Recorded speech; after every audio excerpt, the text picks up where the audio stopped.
Yan ang totoo. Nagpaipal ka, napansin ka. So ngayon, dinadamay mo pa si Mayor Baste Duterte. Ang ipal na buisita. Ay, buisita. Na buisita. Katunog kasi, anak ng kamote. Sumagot sa mga mainit na banat ni Kung Pulong Duterte. Anak ng kagwang naghugas kamay. Hindi daw ito naninigaw. At idinamay pa si Mayor Baste Duterte. Nako, ba't mo pa isinali sa usapin si Mayor Baste? Tapang pa naman nun. Nako, yari ka. Baka matuluyan talaga yung persona non grata, no? Marami kasing nananawagan na ideklarang persona non grata itong si Busita dahil sa kanyang inasal diyan sa Davao City. Ito ay ang pinagmulan nga, meron daw nagreklamo na mga riders diyan sa Davao City patungkol po sa mga maiingay na tambutso ng mga kumag, no? Yung mga muffler na ipinagbabawal po yan sa Davao City, may city ordinance po yan eh. Actually, sa buong Pilipinas, mayroong city ordinance. Kaso nga lang, patungkol dyan sa lahat ng local government, di ba? Kaso nga lang, hindi naman po yan pinapatupad ng maayos ng mga mayor. Pero po, dito po kaya sa Davao City, sa mga Duterte, talagang pinapatupad nila yan, mahigpit po talaga. Kaya disturbo kasi ho yan. Lalo na sa mga may madaanan kang kalye na mayroong mga matatanda, mga bata na natutulog, mga sanggol, magugulat ho talaga sa mga hinayupak na tambutso na yan. Pero ito, sumagot po itong si Busita at itinanggi po niya wala daw paninigaw na nangyayari. Magandang gabi po sa ating lahat. Palike po muna, pa-share, pa-subscribe. Pakipindot po ang inyong notification bell at suportahan po natin ang Bisdak Historiador, pangalawang YouTube channel ko po. Mukhang iinit palalo ang usapin patungkol sa pang-iipal ng naturang rider advocate na si Busita. Dati-rati po yan, siya po ay dating kongresista ng One Rider Party List. Mukhang umalis na nga ho yata siya sa party list na yan. Baka madamay ni Rods Gutierrez na hinayupak, anti-Duterte talaga. Ito naman si Busita, inamin din naman yan na hindi daw ho siya pumirma sa impeachment noon labang kay Vice President Inday Sara. Pero tinotolerate niya yung kanyang kakampi. Kaya meron din po siyang pahayag na mas kurakot pa daw ang Duterte admin kumpara sa Marcos admin. Nagpasipsip ang mukong, no? Kaya lalong nagalit po ang mga Duterte diehard supporters sa dating kongresistang si Busita. Ngayon, nadagdagan. Patay tayo dyan, no? Nadagdagan ngayon. Kasi nga, pang-iipal, kupal-kupal doon sa Davao City, bawal ipal doon. Kita mo nga sa Davao City, wala kang makikitang mukha ng mga Duterte kasi bawal ipal. Ikaw pumupunta ka, mag-ipal ka lang. Kaya magre-reklamo talaga. Yung mga official ng Davao City dyan, hindi po pwede. Na kami nga, hindi man kami nang-iipal Inayos namin yung aming trabaho dito sa Davao City. Pinapatakbo namin yung syudad na yan ng maayos Pero ikaw nang iipal ka. Pero ito na nga ho, nakahagaw pansin po itong si Busita Kasi nga napatulan ni Kung Pulong. Ikaw ba naman kasi hindi ka iinit Ikaw nga, hindi ka naman nagaganyan Ikaw mismo, representative ka ng Davao. Pero mayroong iba na outsider na pag umasta, akala mo mayor, akala mo meron sa kapangyarihan dyan sa Davao City. Pakinggan mo natin yung balita dahil napansin po ito ng mga bayad media. At talagang pinapalabas nila, no? Na wala daw masamang ginawa itong si Busita sa pagpunta po sa Davao City. So ngayon, sino ang masama? Si Pulong. Tang anak ng kagwang talaga naman. Iniikot-ikot na talaga nila yung kwento. Pakinggan natin, Pinaiimbestigahan ni dating congressman at retired Colonel Bonifacio Busita ang alegasyong umeksena at nanigaw daw siya sa Davao City Hall. Hindi naman daw kasi ito nangyari, taliwas sa puna ni Davao City Representative Paulo Duterte. Yan ang agenda report ni Edith Isidro ng Abante. Sinagot na ni dating congressman at retired Colonel Bonifacio Busita ang paninita ni Davao City 1st District Representative Paulo Pulong Duterte sa umano'y pagtaas niya ng boses sa ilang empleyado ng Davao City Hall. Sa pahayag ni Busita na siya ring chairman ng Road Safety Advocates of the Philippines and Real Service Advocates of the Philippines. Sinabi niyang nirespeto niya si Congressman Pulong at ang lokal na pamahalaan ng Davao City at maaari raw na maling impormasyon ang nakarating sa mambabatas. Paliwanag ni Busita, tumugon lang siya sa mga rider na Davaoeños kaugnay sa sinasabing paghuhuli sa mga motorsiklo sa aftermarket and muffler. Nakipag-ugnayan din daw siya sa opisina ng mayor at vice mayor para mag-courtesy call pero wala raw sila noon ayon sa kanilang staff. Gate ni Busita, kailanman ay hindi raw siya nanigaw o nambastos ni numan kahit na suspect o kriminal pa. At para malinawan ang isyu, hiling ni Busita na paimbestigahan ni Congressman Pulong ang insidente at handa raw siyang makipagtulungan dito.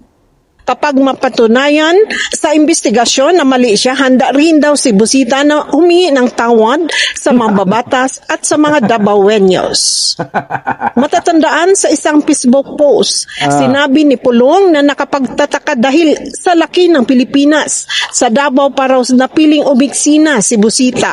At kung gusto raw ni Busita na isulong ang kanyang advokasya, dapat idaan ito sa dialogo at hindi sa drama.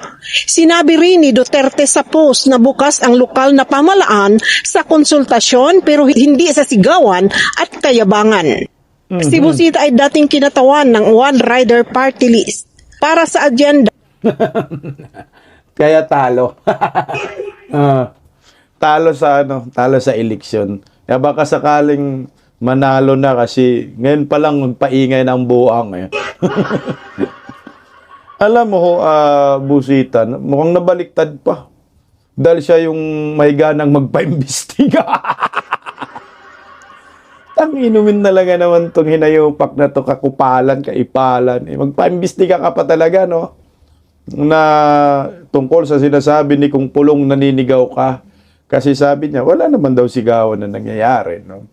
Siguro, iba po ang ating pagkaintindi ng bawat eksena kasi minsan talaga merong isang tao na akala mo sumisigaw, yung pala sa kanya ay hindi sumisigaw.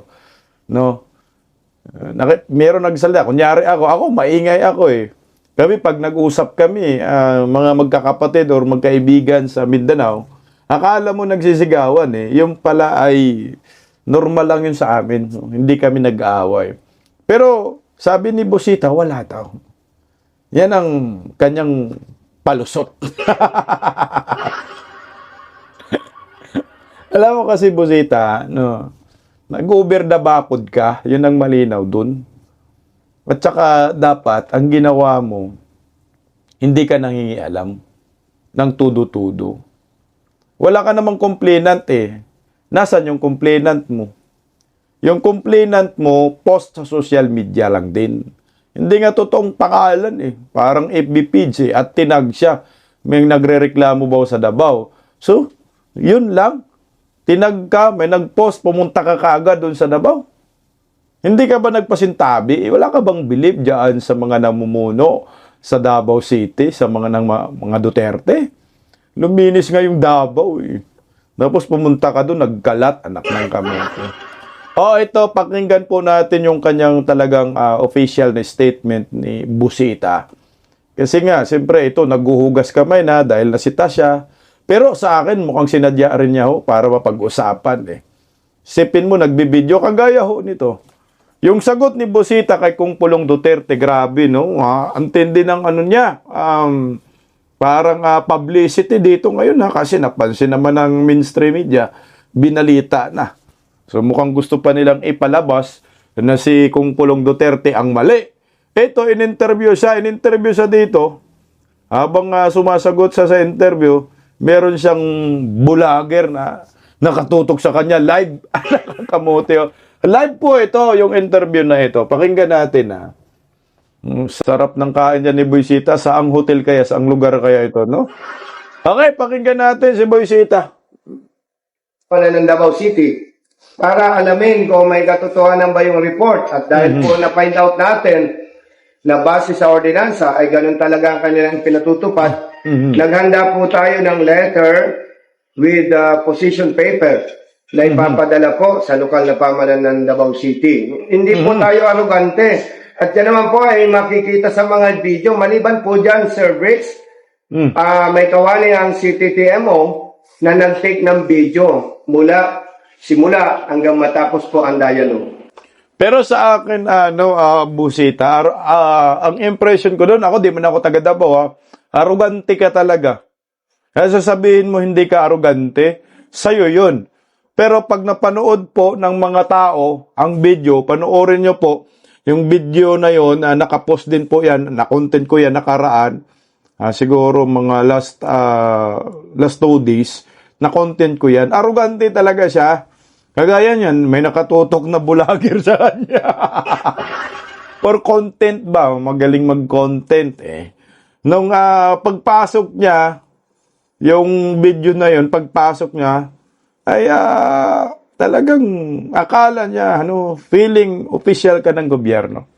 Feeling siya yung mayor or something congressman pa rin na sa isip niya. Alam naman natin, dating kongresista ito, baka hindi pa rin nawawala sa isip niya, yung asta niya na kongresista pa rin siya. Hindi ka kongresista eh. Pagpasok kasi doon, sa reception, merong receptionist doon. Sabay ganun talaga. Nasaan yung happy ninyo? Nagulat din yung reception dahil si Busita. Kilala naman talaga si Busita. Dahil sa kanyang mga angas, pagdating diyan sa reklamo ng mga riders, diretso pumasok siya. Pero duda po ako kung lehitimo ba yung reklamo kasi nakita natin sa social media lang. Kung lehitimo, biniverify mo pa, sino po yung nagre-reklamo dyan? May tao ba dyan? May pangalan ba? May apelyido? Kasi pwedeng gawin drama lang talaga yan no? Dramahin lang ni Busita, kunyari gawa ng FB page, tapos itag mo ako, magre-reklamo ka, sabihin mo ganito sa Davao.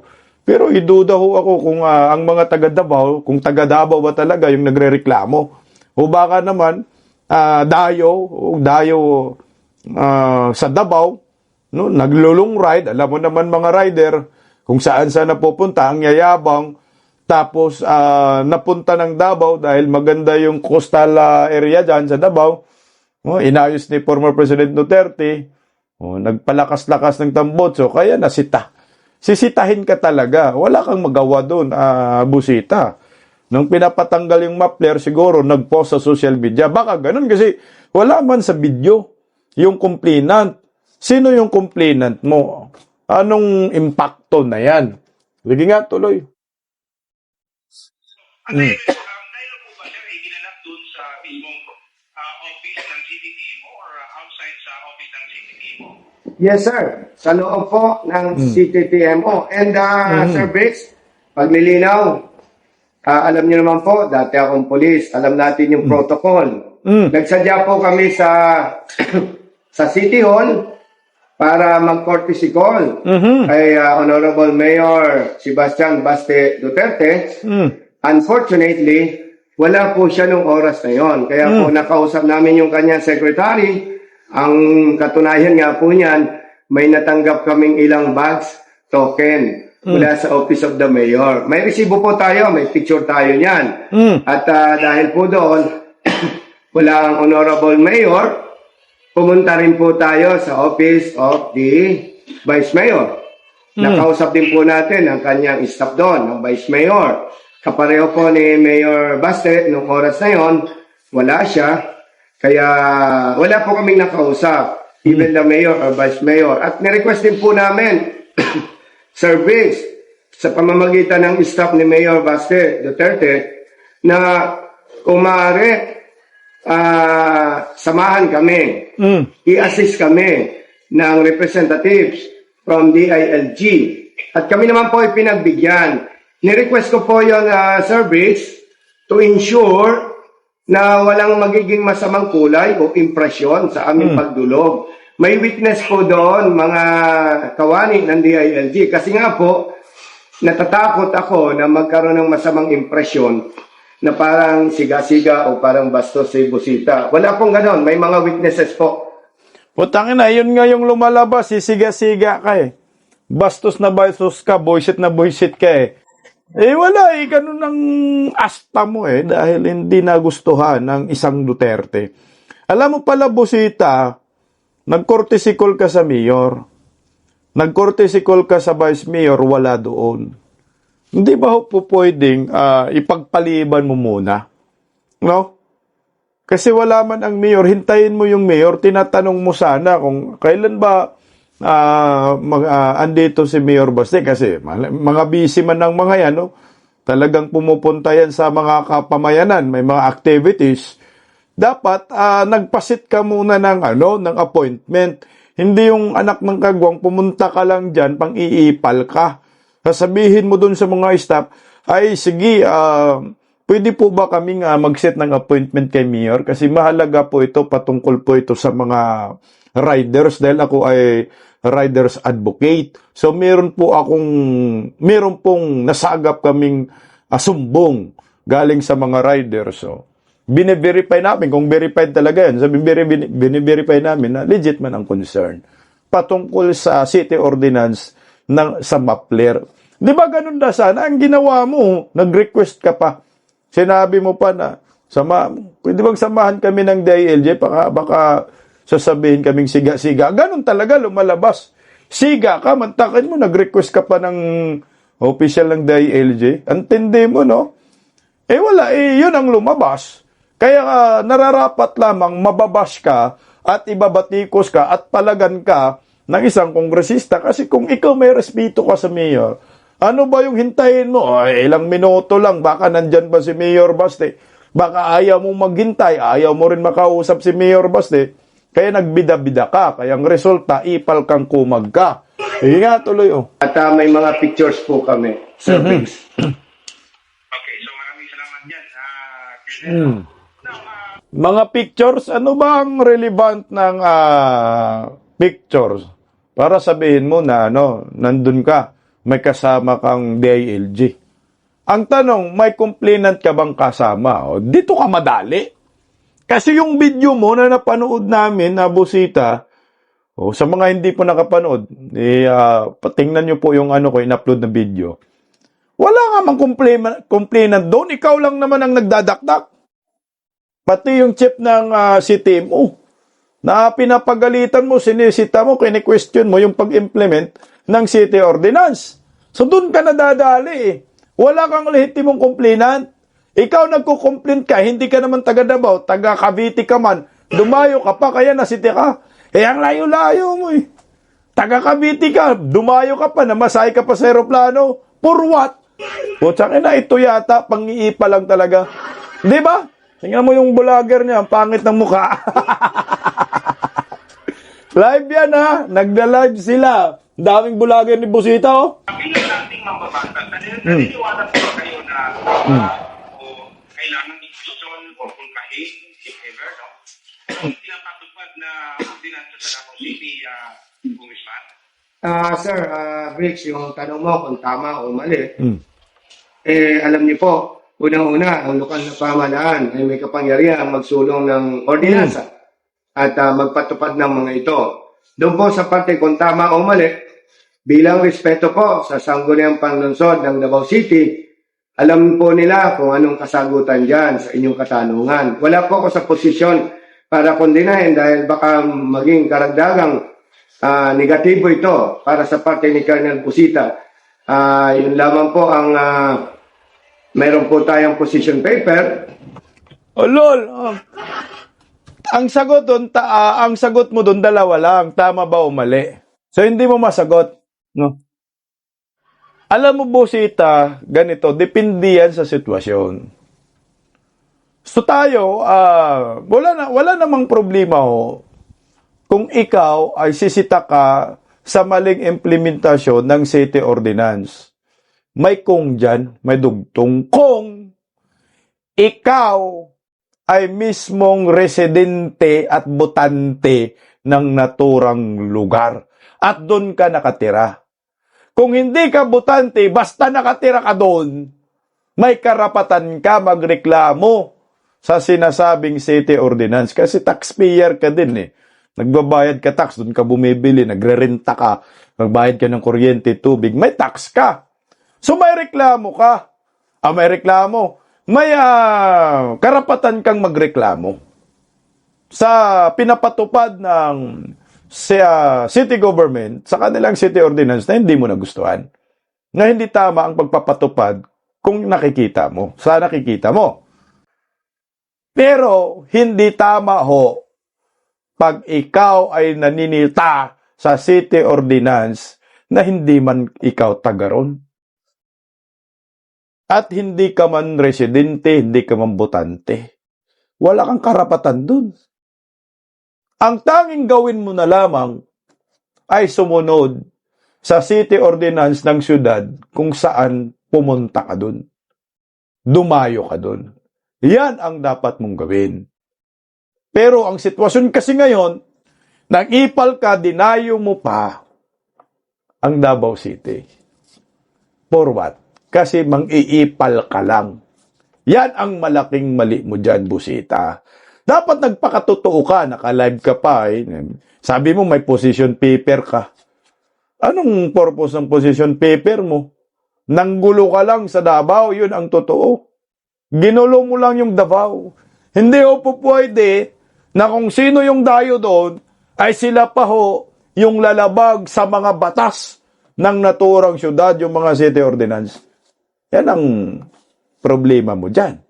Madagdagan talaga ang kaso mo sa Davao. Yan. At para po sa kalaman ninyo, Sir Briggs, sa ating mga babayang motorista, una, hindi ako nagsadya sa Davao City para umepal. Oo. Yan po ay may kahilingan ang mga riders. Ikalawa, Oh, lol! Ano pa bang ginawa mo doon? Hindi daw siya umipal. Hindi daw siya nagsadya para umipal. Iyon na nga ho ang nakita ng mga Davaoenyo at yung mga video mo, nag-content ka. Ang dami-daming lugar na pwedeng makontent. Davao pa talaga. Yung Cavite kaya, content mo. Hindi bawal sa Cavite yung Mapler, hindi nyo sinisita. Mga hunghang kayo. Kung for content only, kamalas mo dahil napansin ka ni Mayor ni Kong Pulong Duterte na hindi maganda yung pinanggagawa mo for contentious only. Lolo, ano pa bang tawag doon? Ipal na nga kasi wala kang complainant. Wala kang legitimong complainant. Post sa social media, yun ang pinagbabasihan mo. Malamang hindi yung taga Davao, hindi residente ng Davao. Meron ka bang ginagawa na verification? Teka lang, taga saan ka ba? At saka kung magre-reklamo sa'yo, puta, wala ka talagang karapatan na dumulog doon. Wala kang karapatan, magkuda ng kuda. Ang hindi mo po pwedeng i-correct ng ganun-ganun na lang ang CTMO ng Davao. Kung wala hong pahintulot ng City Government of Davao, gumagana po ang gobyerno dyan sa Davao, local government. Bakit ka nang iipal? For what? For publicity. Sige nga, tuloy oh. nire-represent ko po ang lehitimong organization na nakarehistro sa Securities and Exchange Commission sa SEC. Ito po ang aming Road Safety Advocates of the Philippines, RSAP, at ang Real Service Advocates of the Philippines, RSAP. Kami po ay nagsisikap na kapag may balitaan kami na sinasabing may mali sa panguhuli, hindi po kami agad-agad kumikilos na parang napaka-arugante naman. Inaalam muna po namin para gumawa kami ng formal letter, recommendation or position paper para ma-address ito properly. Oo. Meron ka palang recommendation paper, may position paper ka pala.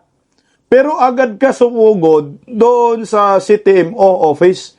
Hindi mo ba hihintayin kung anong sagot ng local government unit sa position paper mo? Siyempre, magkakaroon niya ng mga hearing. Magkakaroon ng sesyon ang City Government of Davao patungkol sa position paper mo. Di ba? Sinumito mo yung ganito sana, Busita Oo na, sabihin na lang natin. Ikaw ay miyembro at sumbungan ng mga riders. Pero ito hindi pwedeng palampasin ang pagkakamali mo dito. May position paper ka. So ngayon yung position paper mo, binigay mo sa City Government of Davao. Tinanggap ng opisina. Kung binigay ba, hindi natin alam kung binigay. Kung binigay mo, sabihin na lang natin, assume natin na binigay niya. Kasi pinanganda ka niya, may position paper. Binigay mo yon. Hindi ba pwede maghintay ka sa response ng City Government ng Davao bago ka sumuko dun sa opisina ng CTMO? Kasi magkakaroon sila ng sesyon Pag-uusapan yung position paper mo. After session, kung walang ginagawang aksyon ang City Government of Davao, pwede siguro ikaw magdakdak. Pwede siguro pumunta ka dun sa naturang opisina ng CTMO. Kung may resulta yun, putang ina, tumahimik ka na lang. Hindi, ginawa mo, nag-vlog ka pa. Kumupal ka pa, umipal ka pa. Tuloy May nabasa akong statement mula kay Congressman Paulo Pulong Duterte, Congressman ng Pilipinas, na pagka may balak kayong mag-question in relation to the city ordinance 0334, pwede naman.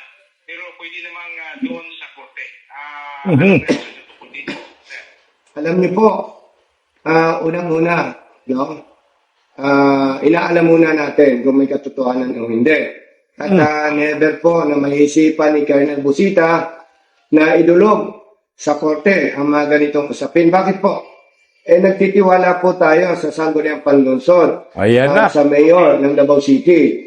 Kaya hindi po natin naisip na yan ay makakarating pa sa korte dahil magagaling naman po ang city councilors ng Davao City. Kaya kailangan lamang po repasuin. At according to the OIC of CTTMO, mayroon pong ongoing process nitong para sa amendment ng nasabing ordinansa.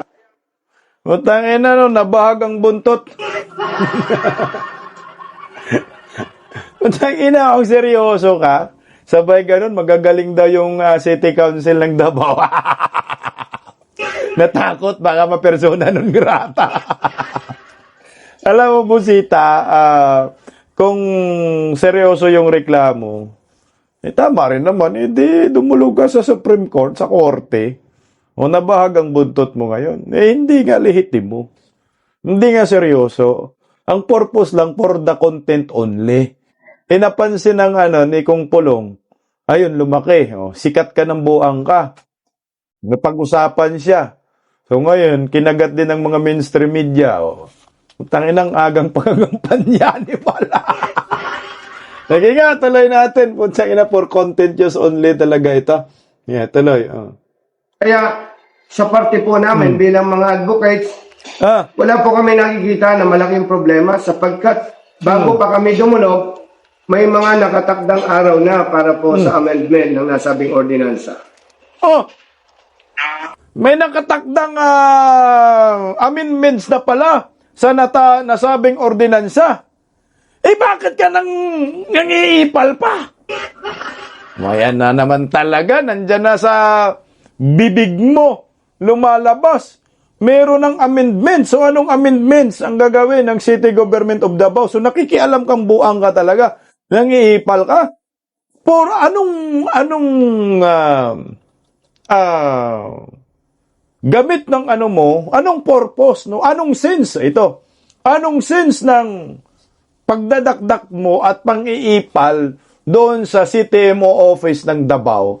Kung ikaw mismo ay alam mo na meron pong amendments pala sa naturang city ordinance patungkol po sa mga tambutsong maiingay, yung mga muffler na tinotolerate mo na mag-ingay itong mga mayayabang na mga motorista.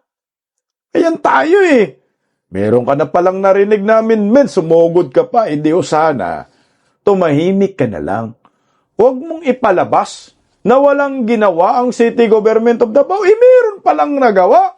So nagbida-bida ka pa. So hindi mo hinihintay kung ano yung magiging come up ng amendments na galing sa bibig mo patungkol po dito sa Mapler, mga maiingay na tambotso. Come on, Busita, nagpaipal ka lang talaga. Yan ang totoo. Nagpaipal ka, napansin ka.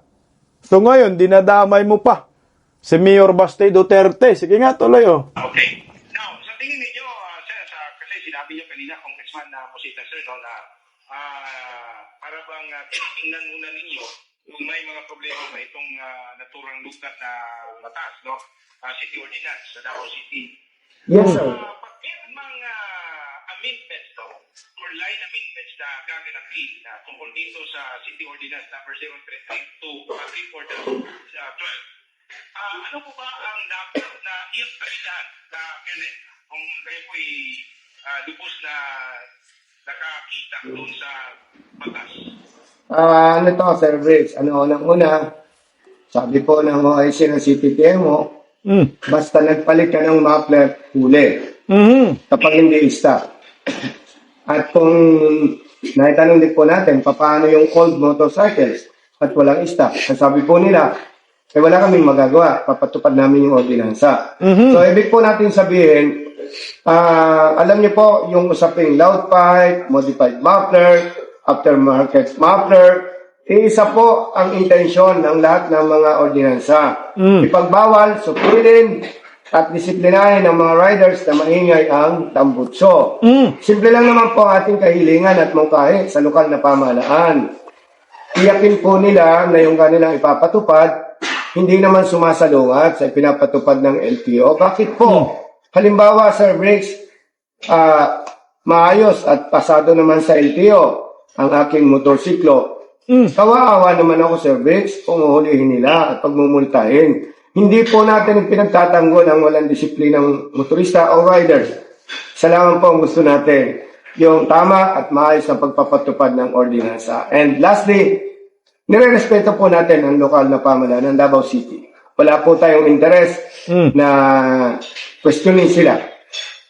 At yun nga po, ulitin ko, napag-alaman po namin may ongoing amendment. Kaya po, wala kaming nakikitang problema dito. Yung po walang madinig namin na may amendment prior to our visit in Davao City, malinaw po na may pagtingin ang Honorable Mayor Baste Duterte para sa panig ng mga riders. Sapagkat kung naniniwala po si Mayor Baste Duterte na tama at dapat panindigan ang kanilang ipinatutupad na ordinansa, dapat sana wala kaming natuklasan na may ongoing amendment po nitong kanilang ordinansa.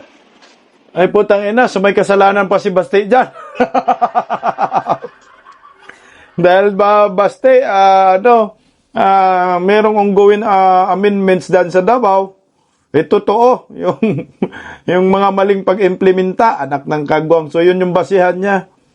Kaya merong amendments, may natuklasan kaming amendments kasi hindi maayos ang pagpapatupad ng City Ordinance.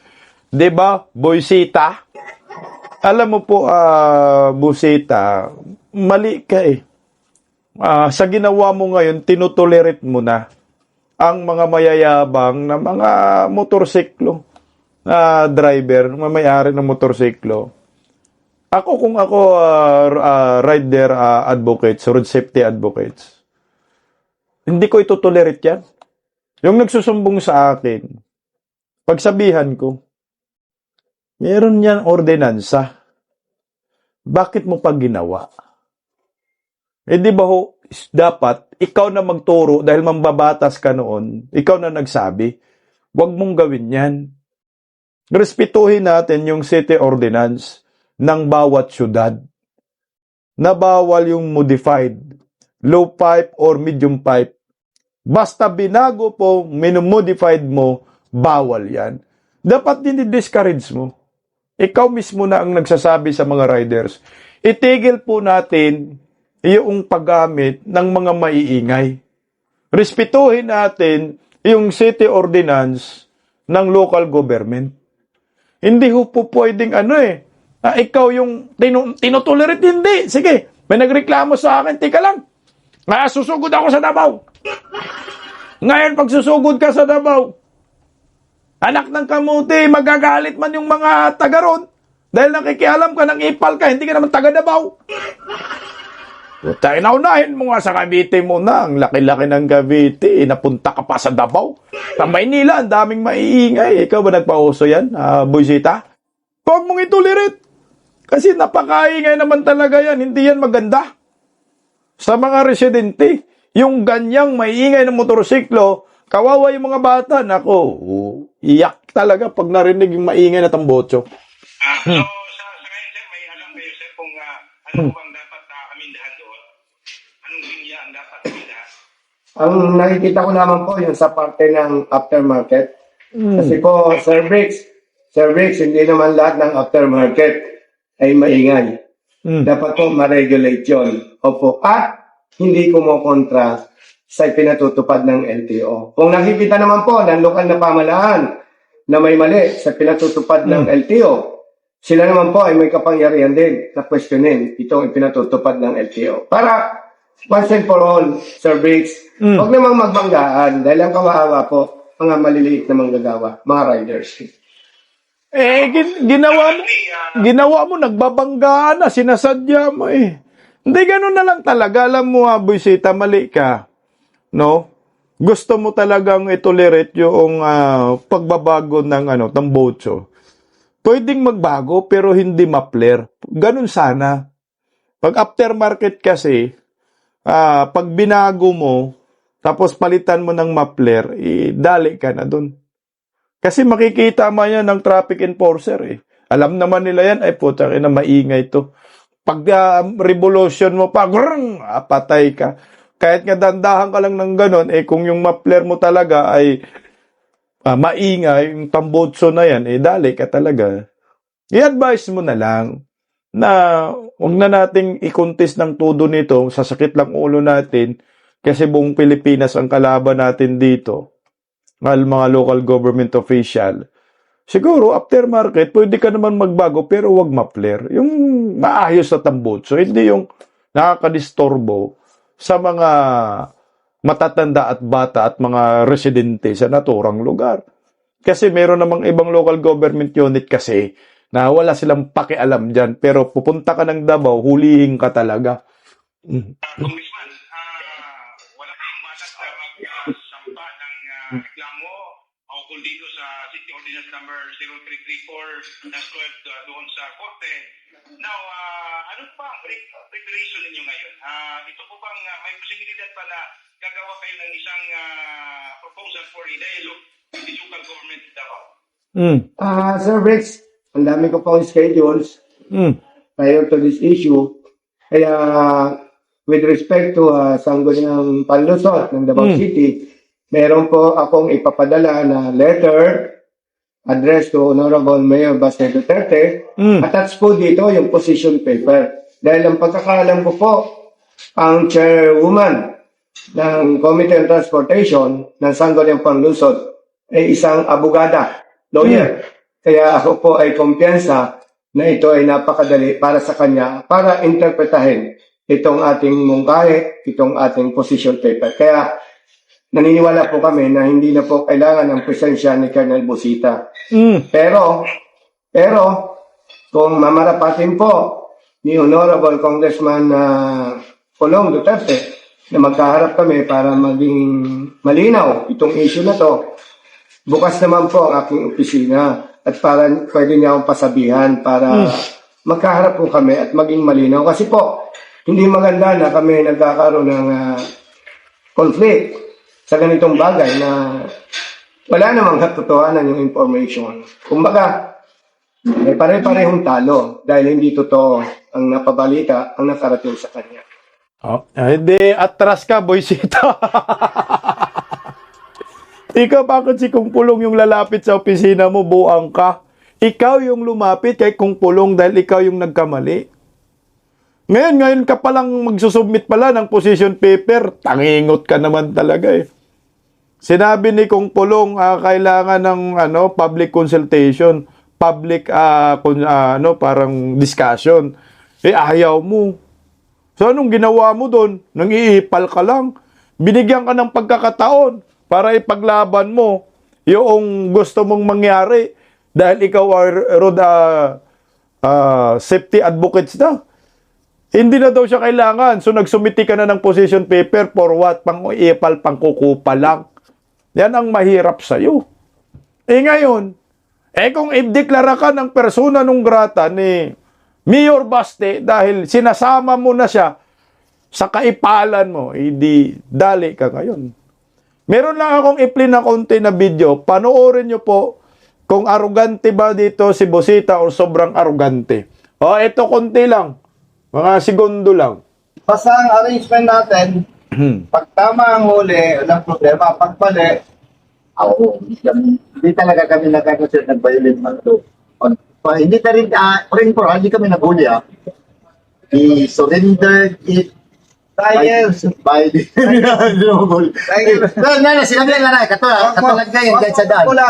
Kaya yun i-surrender sa'yo, may something intimidation doon. Wala. Nakabityo ako, sir. Kung ayaw i-surrender na wala din yung pilitan. Hindi, sir. Meron kaming mga video, may mga picture kami dito. Walang pilitan. Wala kaming pilitan, sir. Oo, wala kaming pilitan. Sinong sabi dyan na pinilit ko? Wala akong pinilitan, no? Para hindi mo pinipilit, pero... wala. Tingnan mo. Kayo na po ang maghusga sa video na yan. Nagkasigawan ba yan? Dahil ang tingin ko, sisigawan sila dyan. Hindi ba arugante? Diyan si Busita sa pag-uusap ng chief ng CTMO. Yung kaninyang asta. Hindi ba arugante? Talagang ganyan lang magsalita si Busita. Mayabang talaga, ipal at gusto makikialam sa buhay ng may buhay. Anak ng kamote, huli ka na nga sa video, tinatanggi mo pa. Ayan ang hindi nagustuhan malamang ni Kong Pulong Duterte. Paggising sa umaga, tanghali at gabi, nakikita ko ang post niya, ang hapdi. Paano nga ba to? Di ako makatanggi. Watch ko na lang at isipin ng mabuti. Bisdak Pilipinas. Bisdak, tinig ng katotohanan. Sa bawat vlog may laban sa kasinungalingan. Mulat ang mata, gising ang masa.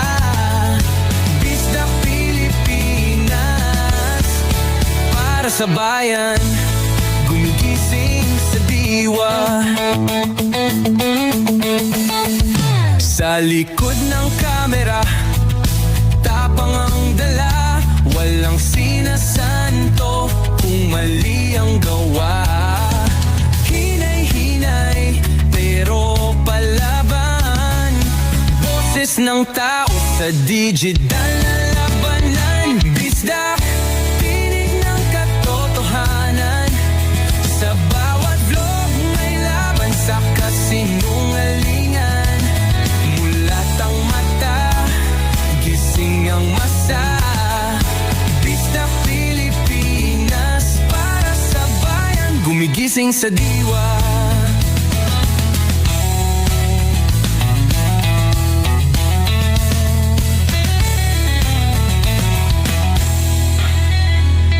Hindi artista, hindi politiko, pero ang katotohanan, sigaw niya ay buo. Sa YouTube o Facebook man siya makita, may aral ka pa rin, may uwi sa bawat salita. Bisdak, gising sa katotohanan, di lang kwento, kundi panawagan. Sa bawat Pilipino,